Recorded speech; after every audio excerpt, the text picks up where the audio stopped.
Hey Cookie Monsters! So today I want to talk about the new Disney Mary Poppins Returns movie, which if you don't know is a sequel to the 1964 classic Mary Poppins movie based on the very, very popular children's series of Mary Poppins books written by P.L. Travers back in the 1930s and on. So before I say anything too much, I just want to say I really love this movie, so whatever else you hear me say in this, I did love this movie. I've got a lot to say and I don't want this to take too long, but I do want it to have a lot to it. So I'm gonna try to keep this like in some semblance of order. So we're gonna have a few chapters. Chapter 1, where I stand in the world of Mary Poppins. As a kid, I did see the movie. Until today, I don't think I'd seen the movie in like 15, 20 years or something, but I remembered it well enough that I knew the important songs and everything, and I enjoyed it. I just don't consider it one of those like favorite Disney movies because those are usually the ones that I like owned in my house when I grew up, but I had nothing against it. I'd say the most recent time until today that I saw a like live Mary Poppins anything was on Broadway right before it closed. I saw it in 2013 and I really liked it. I will say my closest connection with Mary Poppins is actually from the book series. As a kid, I read those books over and over. I took them out from my school library. I just found out last night that there are apparently 8 books, so I only read the first 4, Mary Poppins, Mary Poppins Returns, Mary Poppins Opens the Door, and Mary Poppins in the Park, but I really like them, and I always really liked the old-fashioned style of writing. It reminded me kind of Alice in Wonderland, which you guys also know I'm obsessed with. So I know some people probably think it's slightly terrifying to read the original books now, but I was really into them as a kid. So I have very, very positive associations with Mary Poppins, with one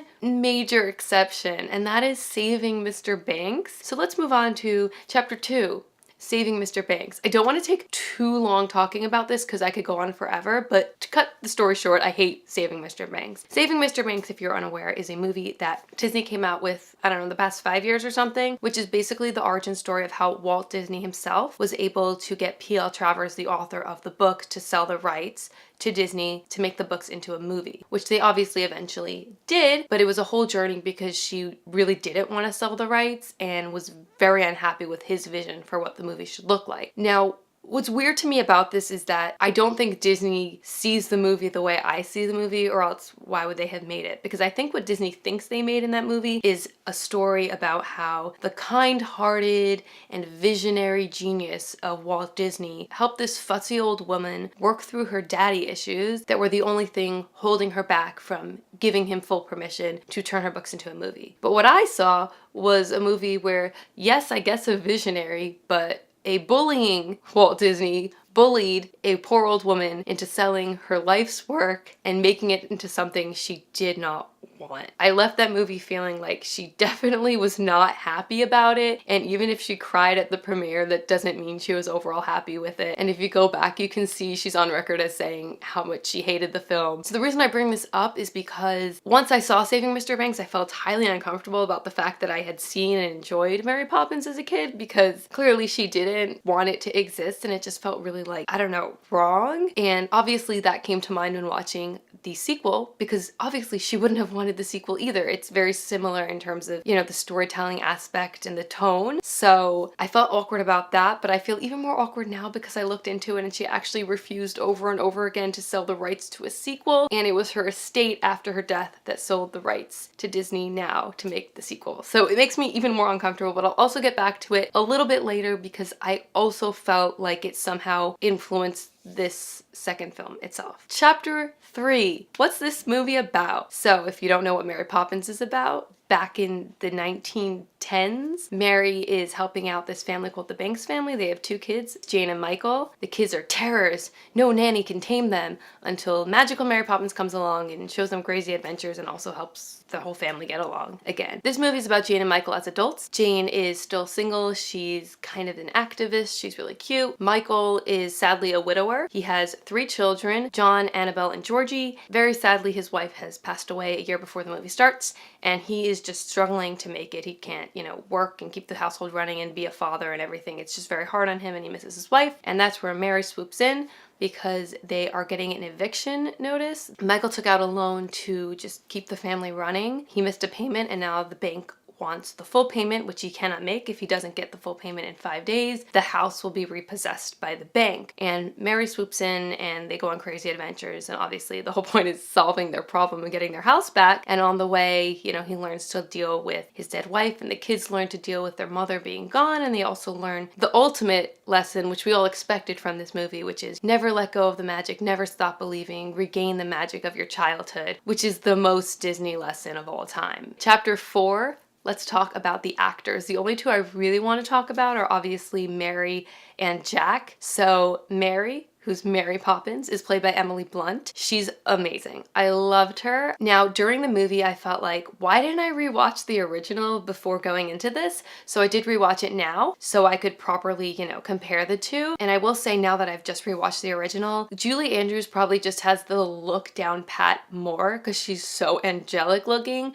But honestly, that's not like to the detriment of Emily. She was just really, really good. I would actually say that her characterization of Mary was a little bit closer to the one in the book. So in the book, Mary's kind of a jerk. Like, she's less friendly and smiley. She's full of fun and surprises and magic, but she's a little bit vain and a little bit stern, which we see in the Julie Andrews version, but I think Emily Blunt had a bit more of that, like, oh, I'm so perfect. Oh, I'm so great. And I really liked that. Her singing is great. Let's start by saying that Julie Andrews has a once in a generation kind of voice. I was not expecting Emily to have to compete with that, so I wasn't looking for a Julie Andrews voice. I think Emily delivered every single time. So I personally have only ever heard her sing before in Into the Woods, and I thought she did a great job there this time as well. I think a bad example of singing in a Disney movie would be Emma Watson in the remake of the Beauty and the Beast movie. She clearly couldn't hit the notes. Her voice sounded weaker than everyone else's, and it sounded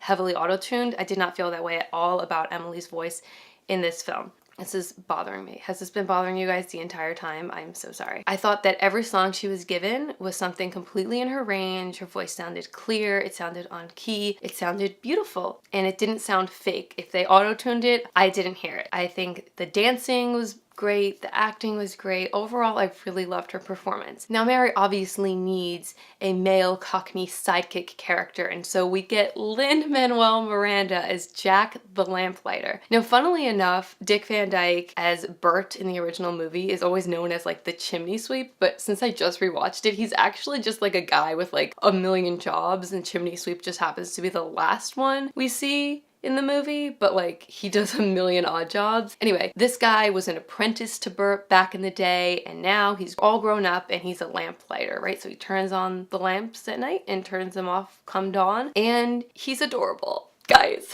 we don't deserve Lin-Manuel Miranda. Listen, it's a popular thing on the internet to say that Lin-Manuel Miranda can't sing. I agree, but I also disagree. He doesn't have a great voice, let's just be real. But you can tell that he has been trained and he knows music, obviously, right? And he still can carry a good performance. He definitely sounds weak in some songs I've heard him sing like on the internet, but I didn't feel that way in this film because once again, they didn't give him anything he couldn't do. He is the opening number, which is good, you know, that's like setting the tone, and his voice doesn't sound bad. It's the kind of song that doesn't need, you know, a show-stopping like Phantom of the Opera kind of voice. Nothing he sings sounds bad. He sounds fine. He sounds like that's what he's supposed to sound like. I had no problem with that. Lin himself as an actor, I think he's just so full of like wonder and joy. He just has like a literal natural like twinkle in his eye. That's just him, just as a person, and he brings that to the character in such an amazing way. He really just brings such a magical spark to this character and to the entire movie. I think it was a perfect casting choice. The only thing I have to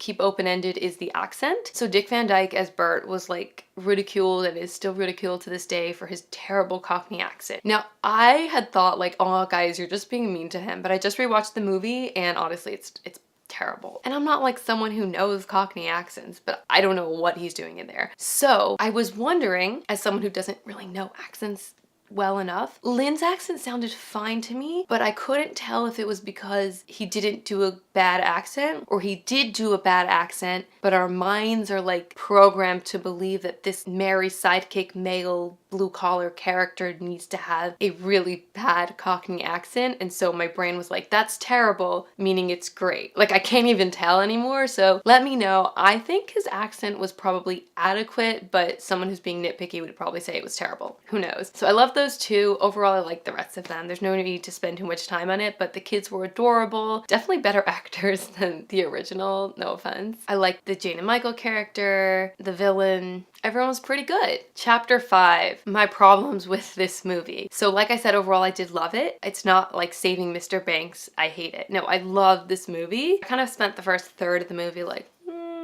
but then I really let myself enjoy it, and I overall think as a movie, as a musical, as a movie set in that time and also being watched nowadays, as a sequel to the original, I think overall they really did a fabulous job. But I do have problems with it because I'm me and I'm nitpicky. Most of them are just plot related, and it's mostly because the plot doesn't make any sense. Now, don't start telling me, it's Mary Poppins, she's magic, she doesn't have to make sense. That's not what I have a problem with. I don't care about magic not making sense. That's fine. That's perfectly fine. No problem there. It's the rest of the plot that really makes no sense. Okay, first of all, this takes place in like the 1930s, and right at the beginning where we meet Jack and he's taking us around London, there's like a little subtitle thing that tells us this, like, I don't remember what the term was. I want to say the Great Plunge. I have that written down, but Wikipedia is confirming that that is just like a euphemism for the Great Depression, which ties out with the timeline. So remember, it's the Great Depression, and in that opening number, Jack goes by like a soup kitchen line. Like, people are starving now, guys. There's no money. And the main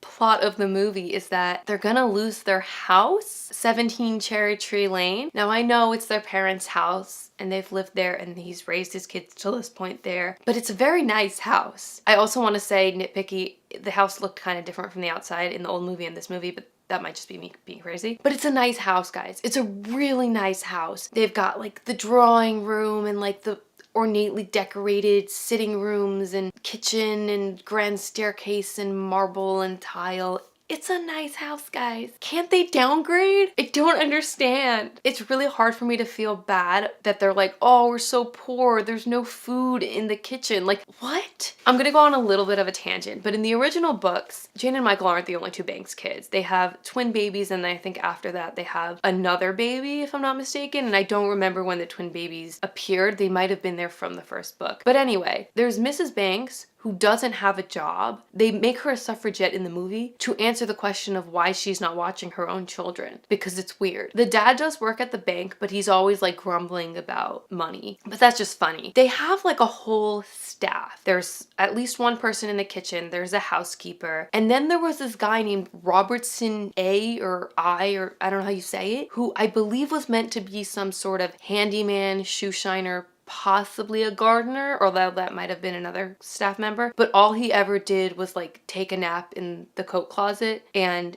they paid him. He got a salary for doing that. And even as a child, I remember thinking it was weird that they had so many people on their staff when their mom didn't seem to do anything all day, and the dad was always complaining about money. Like, just fire the 11 people that work for you, or at least some of them, then you'll have money. Bring that to this movie. Why are you worried about keeping your house when it's the Great Depression? Sell your house. I'm sure you can make something off it and move into a more reasonably sized accommodation. Like, you don't need this giant house, nor do you need Ellen. I don't know, can't your sister move in and contribute her earnings, whatever it is that she makes, because it doesn't seem like her job actually pays her anything. She's like a labor organizer. I don't know, she can cook, or you can, I don't know, meal prep, or I don't know. Like, I know I'm applying 2018 sensibilities to this 1930s movie, but surely it's not crazy to not feel bad for the family about to lose their giant home during the Great Depression when they can probably get on fine, because the dad has a job at the bank. It's not a high-paying job. He seems to just be a teller, but he has a a job, and it seems like they'll get by as long as they don't spend too much money. Now, it seems like they own the house at least, so it's like, if not for him taking out the loan, he would have been fine. But that makes me ask a whole nother set of questions, like, why did he take out the loan? I think it's just that he's really disorganized because nothing else makes sense. His wife probably didn't work if she had 3 kids, and it didn't seem that they had a nanny before, or what happened to, did they mention a nanny? I don't know. The point is, it doesn't really make sense. If the wife didn't work before, the fact that she's dead now shouldn't change their finances. If anything, it's one less person to have to feed. And so it seems like the only reason they're in their money troubles is nothing to do with a mortgage. It's all about this loan he took out for money he probably didn't need. He's just like too disorganized to keep track of their finances. It's not a great plot, but whatever. I'm still harping on the plot, but it's a slightly different point. Correct me if I'm wrong, but I don't think banks profit off of foreclosures the way this movie wants us to think they do. If you take a loan from the bank against the equity in your house, yes, you can lose your house if you can't pay back the loan. But if it's the Great Depression, or there's like a housing market crash like there was, 10 years ago, the bank is not suddenly loaded because they own your house. Those houses just sit empty. I just don't think the economy works the way this movie wants us to believe it does. The mean bank guy, his name is William Wilkins Jr. And he's running the bank, and he asks his henchmen, how many houses have you foreclosed this month? Like he's just making bank off of them. But if people are lining up for soup, who's buying the house? Now he just has a house. He still doesn't have any money. How is he making money off of this? The whole idea that he would orchestrate this foreclosure by tearing up the page that proves that Mr. Banks owns shares in the bank is just ridiculous, but I'll take it because at least it's a villainy action. But the story behind that really confuses me. I mean, obviously no bank would ever say you need to pay us in full because you missed one payment, and also it's got to be by Friday at midnight, and also I'll stick around in the bank until midnight to give you time so I look like less of a villain even though I am the villain. It doesn't make sense, but I think it's that point about they're making a lot of money from these foreclosures that's really getting to me, because I just don't think that's how it works. Chapter 6, more flaws, but more overall flaws than those nitpicky plot points that I just spoke about. Alright, I only have 2 of these, but the first one is that the movie is put in this weird position because of what they want the movie to be and what they have to work with. So what they want the movie to be is revisiting the Banks children as adults, but also bringing Mary Poppins back. So they need both the children to be there. It would be kind of weird if Jane was just around all the time, if Michael was married with 3 kids. Yeah, your sister can stop by, but it would be weird if she was always there, and you obviously want the 2 of them to have a decent amount of screen time because they're the kids as adults. They both gotta learn the lessons and be there. So in order to have both of them around the same amount of time, they just kill off his wife. So that's why she's always there, to help out her poor brother with his kids. He doesn't have a wife. He's obviously still mourning. But then they have the problem where Jane and Michael can almost be seen as a couple, right? She's always hugging him and telling him everything's gonna be okay, and they're leaning on each other for support. And obviously you don't want that. That's weird. You don't want a brother and sister to look like a couple. So they have to try really, really hard to make them not be a couple, even though your brain wants to think they're a couple. So then they have to throw Lin-Manuel Miranda as Jack in to be Jane's love interest. And they're a cute couple. Don't get me wrong, I'm totally there for that. But I just feel you can see the manipulations, you can see the puppet strings, because you know what they want the focus to be and you know what they're trying to avoid, and it just seems very forced for them to be nope, they're not a couple, she likes that guy,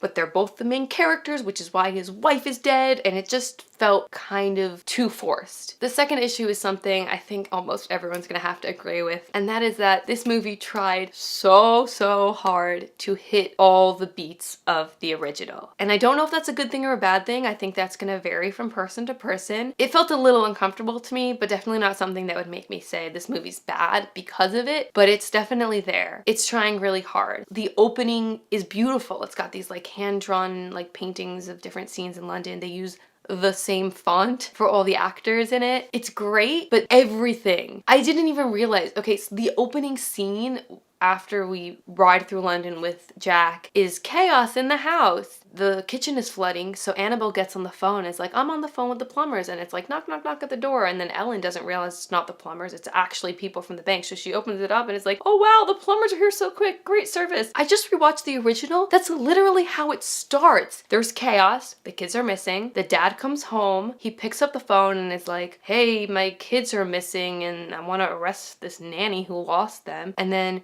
a policeman shows up on the door and he's like, oh, he's here. Great service. It's the same joke. That's just one example. I don't know what the answer is. Like, would we have complained if it was too off from the original? Maybe. I just think as a viewer, it's very obvious how hard they are trying to hit all the beats of the original. And I think for some people that definitely can be seen as at least something awkward, if not negative. So with that, we can slide right into chapter 7, the final one, which is comparing the musical numbers from the original Mary Poppins with Mary Poppins Returns. Like I said, since it's trying so hard to hit every beat of the original, you can almost entirely match up every number in the new one to something from the old one. I'd say the old one has a couple of extra songs that don't really tie, but you can definitely do it taking the new and tying it back to the old. So that's what we're going to do now, so that way I can talk about what I thought of each number as well as how they correspond. Okay, so there are 9 musical numbers. Obviously there are other numbers that are just the orchestrations and the themes, but there are 9 musical numbers that are performed throughout Mary Poppins Returns, and we will go through them. So the first one is called Underneath the Lovely London Sky. That's the Lynn song. He's telling us he's a lamplighter. It's a good opening, I think. Like I said, I like how he sang it. And the reason it's a good opening is because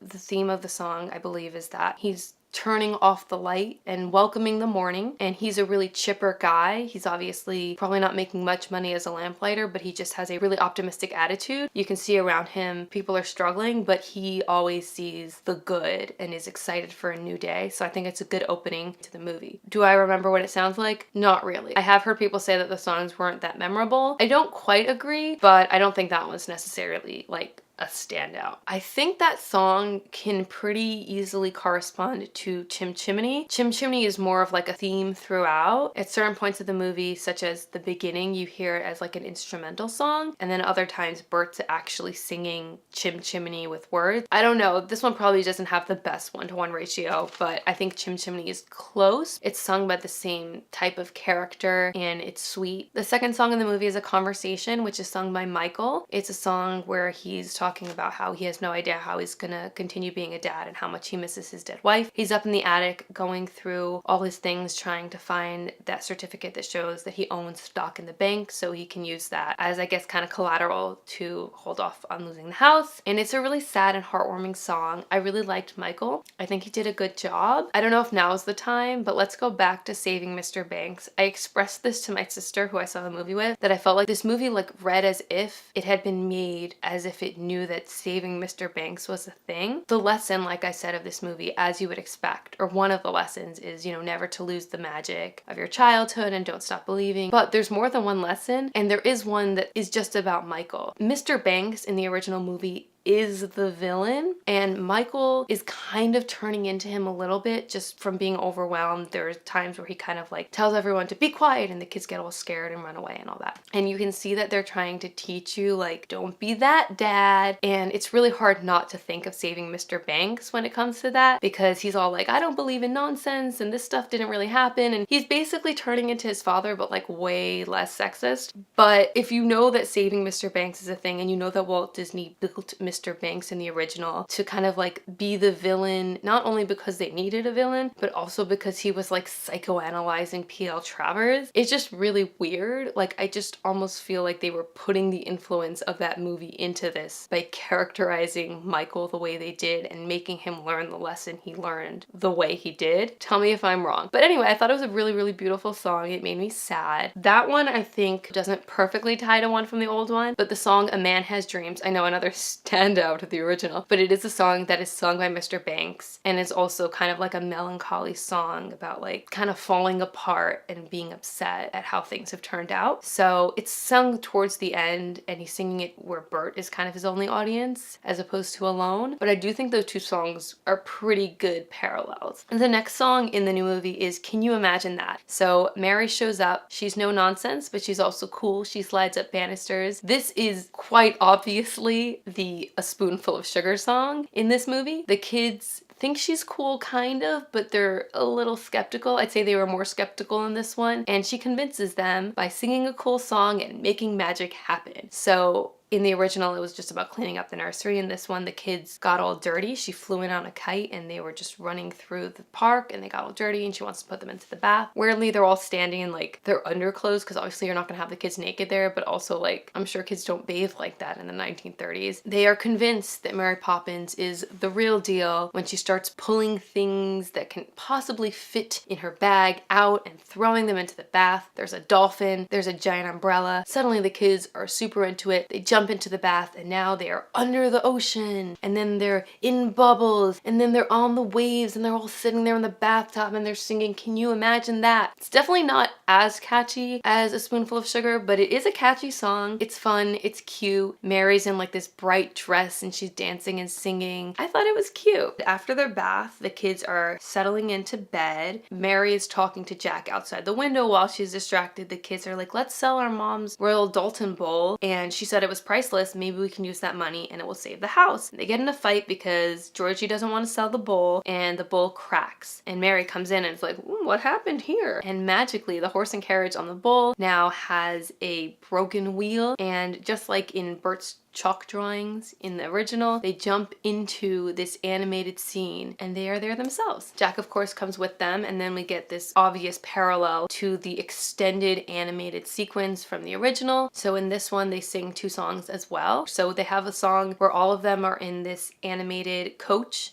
and that's called the Royal Dalton Music Hall because that's their destination in the coach. And it's a really cute song. It's a lot of fun. I will say I really love the animation of this. So behind them, it's kind of like trying to look like the China scene behind them. So that's what the texture and the animation looks like. The actual like coach and the driver and the horse and everything have that like line drawing old school Disney animation look to it, which I also like. But my favorite part of the animation is the clothing. When they jump into the bowl, their clothes are transformed into these colorful outfits that are just so good. I have to say, guys, I love the costumes across the board in this movie, but especially in this part. But they did something, like some CGI animation something that was fabulous. I don't know, I want to say the front part of every person's outfit had a kind of animated look to it. I don't know. The closest thing I can think of is, have you ever seen those nail tutorials where people make their like nails look like cartoon nails and they outline them in like black and like add like a stripe? It kind of felt like that. Like they were clearly wearing the clothes too, and the like bottoms of their dresses and everything kind of just looked like material in bright colors, but something about the front parts like close to their faces, like they added some extra animated quality that was different than the line drawing and the China and everything else. I don't know, but I loved it. And now interestingly enough,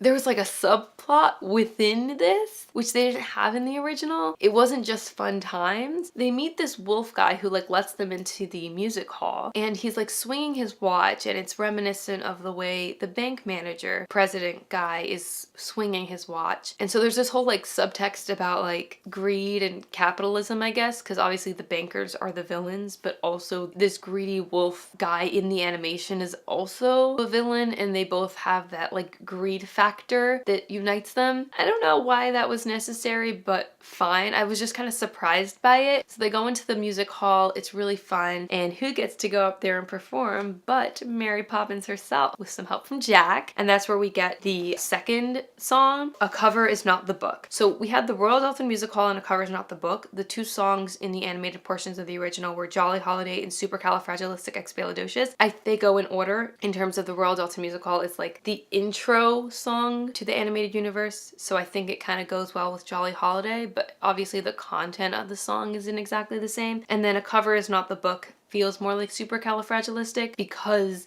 they're just more about like nonsense. I mean, obviously A Cover Is Not the Book is actually like this great lesson, but then they kind of go off into these different paragraphs talking about like random incidents. A Cover Is Not the Book obviously goes into different paragraphs about examples of that, whereas Supercalifragilistic just tells you crazy situations where people have used that word. So they're not exactly the same, but they're pretty close. So that's how I would draw the parallels between each of the two songs in the animated sequences. And then moving right along, we have a song called The Place Where Lost Things Go, which is a song that Mary sings to the kids once they come back from their animated adventures. We already have that song showing us how Michael misses his wife, so this is the kids' chance to express how much they miss their mother. And I think how they exit the animated scene is that they go on this wild chase where basically the wolf kidnaps Georgie and starts stealing everything from their room, and the kids race after him, and it's kind of terrifying, and I never understood why his car had coal in it. Whatever. They go over the edge of the bowl, which is apparently something they're not supposed to do, so I wondered what the consequences of that were going to be, but they just woke up in their beds with a nightmare, so there weren't any consequences. This takes us into that next song, The Place Where Lost Things Go, because now they woke up from this nightmare and they're like, was that real? Was that not real? And the kids kind of do that whole, was that real? And Mary Poppins plays games with their minds. That's just what she's like. And so now that they're all scared and sad and they bring up that they miss their mother, this is an opportunity for her to kind of like sing them a soothing song. I really, really, really like this song. It's probably one of my favorites in the whole movie. What she teaches them is that gone but not forgotten is a thing. Just because someone's no longer with you doesn't mean they're gone forever. They're still a part of you, and you can still feel their love for you, and you can still remember them. That's a comfort, if not, you know, exactly what you want. And I thought it was a good lesson for kids to hear, and it was just said in a good way, and it was a pretty song. I would personally consider that a parallel to Feed the Birds, because they're both these lullabies before bed that Mary sings to them. And rewatching it, I was so confused because I always thought that Feed the Birds was a song that she sang when they passed the bird woman, but she actually sings it to them as a lullaby, letting them know that they're going to see the bird woman tomorrow when they go to the bank with their dad. I actually think this one's probably a better one, even though Feed the Birds, like Walt Disney, this was his favorite song. Personally, it's one of my favorites too, and every time I listen to it, I just think it's beautiful and I get all teary-eyed. It's great. But I think this one actually at least works better for the scene, whereas hers is more of like a be generous song that also kind of didn't really go anywhere because they didn't even end up feeding the birds. So I actually really, really like this one.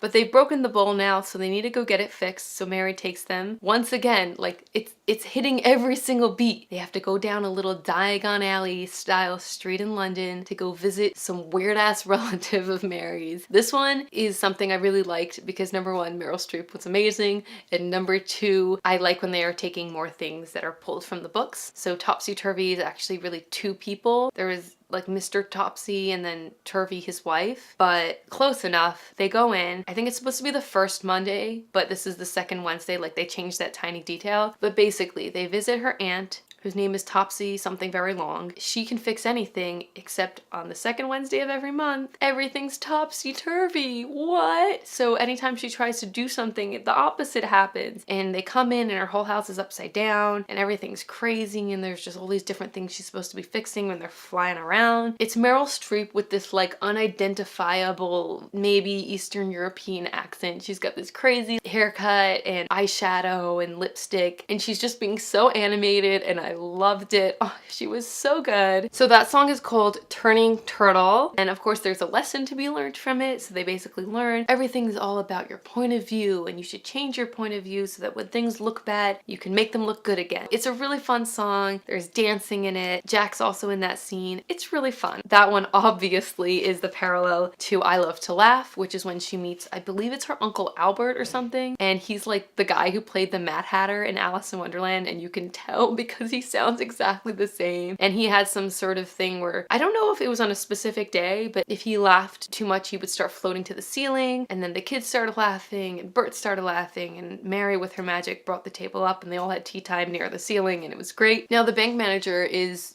evil incarnate, so he obviously doesn't get any songs, so I'm just gonna slip this in that plot-wise, they visit the bank. First, Michael actually visits the bank, and he says, I can't find the stock certificate, but I know my dad had shares in the bank. And he's like, oh, let's take out the ledger. And he takes out the ledger. He's like, I don't see anything there. They leave, and he rips out the page that says banks and throws it in the fire because he's evil. Mary brings them to the bank. The kids sneak away from Mary Poppins at the bank. Mary Poppins is there to return Michael's briefcase, and they go upstairs to where Mr. Wilkins is, and they hear him scheming. The thing that got me really excited is that the secretary who like gives them candy before they go in, she plays Hermione in Harry Potter and the Cursed Child on Broadway, so I just got really excited for that. But they hear Mr. Wilkins scheming. They start a whole scene. Mr. Wilkins makes it look like the kids are just being crazy, and Michael gets really upset because he could have lost his job. So it's a total parallel to the first movie, because obviously the kids cause a scene at the bank there too, and the dad gets really mad. So another like saving Mr. Banks kind of don't be a jerk dad kind of moment. So then they all go home, and on the way home they get lost. And that's where we have our Step in Time song, which is called Trip a Little Light Fantastic. Jack gets all his lamplighter friends. They all look like Newsies. They're wearing the caps. They're covered in dirt. I love me some Newsies, so I was really excited. And they call themselves Learys, which I guess is like a nickname for a lamplighter. And Trip a Little Light Fantastic is basically a song teaching them Leary speak, all the weird phrases that they use instead of just normal speaking. And it's a really cute song because it's like full of nonsense and fun, and they're basically just teaching it to the kids. And there's amazing choreography, as you would expect. They're dancing around the lamppost, which is like a great prop. They're also on like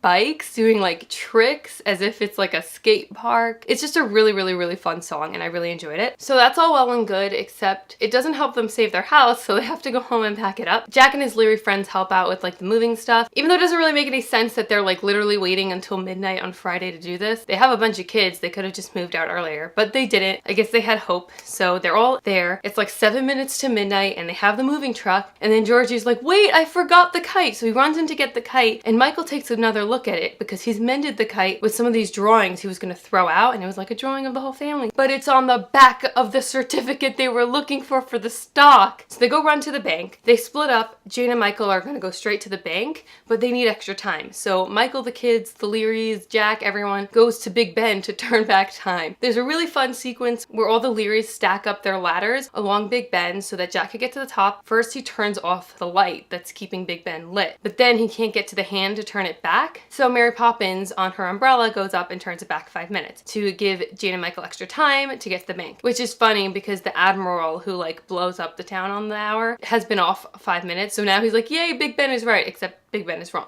And he's wrong. So back at the bank, there were like 2 henchmen, but one of them was the nicer one, so he lets Jane and Michael in. They finally go in, they piece together the stock certificate, but they don't have one little piece. An evil bank manager isn't going to allow it, but his uncle or someone, whoever the real president is, the old guy, and it's really Dick Van Dyke, guys. He looks just like the guy Dick Van Dyke played in the old movie when he wasn't Bert, except it's a different guy because that guy like canonically died in that movie. But it's fine, he looks the same, and it's so cool because Dick Van Dyke is great. Anyway, it was actually very exciting. But he shows up and he's like, listen, you're a real bastard, nephew. I'm gonna let him use this certificate because I don't really care about the rules, and you're a jerk, and you're fired. And also, remember, Michael, when you gave your tuppence to your dad, he invested it into the bank, and it's been like 20 years now, and now it's worth $1 bazillion, so we're good. He saved the day, and bad guy is gone, and they have the house back. Sarcastic me in my head is like, but they've already packed the whole thing up. But it's okay, and everything's happy, and everything's good, and Dick Van Dyke was great. Everyone was so excited to see him in the movie, and it was happy, even if I'm a little confused on the details. So we're done. Just kidding, we need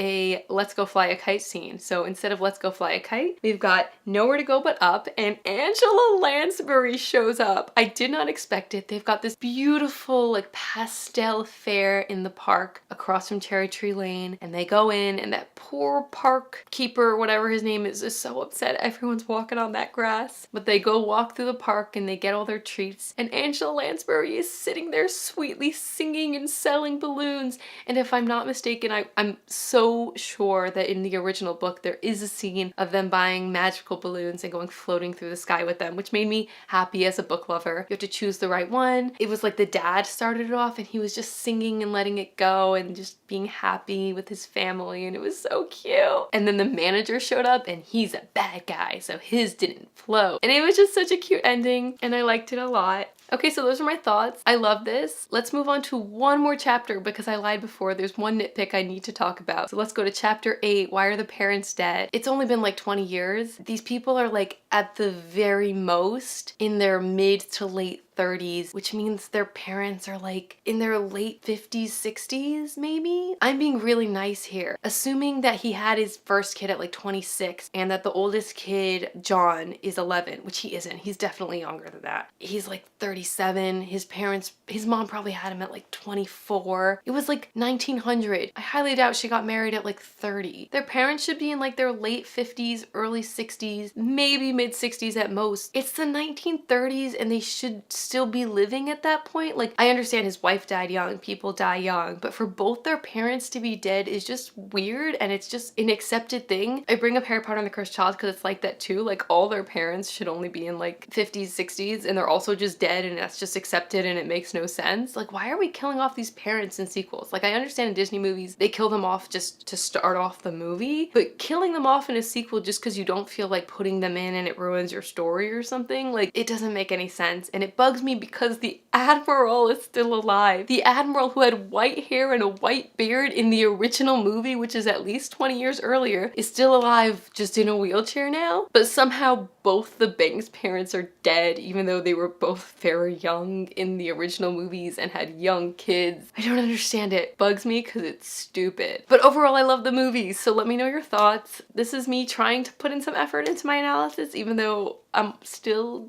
all over the place. So did you guys enjoy this movie? Let me know your thoughts. I will see you guys soon. Bye!